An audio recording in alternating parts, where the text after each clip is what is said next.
how to change name on TikTok before 7 days. To do this, first of all, open your TikTok application and go through your profile by hitting the profile icon which is on the bottom right corner of your screen.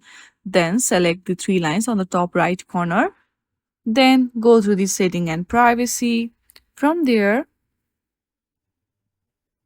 go through the report a problem. Here you'll see a lot of option. From here select account and profile and then go through the editing profile. Now, since you want to change your name, go through the updating name and they will give some instruction. Hit on no and select need more help. Now in the description box, write you want to change your name and then click on the submit.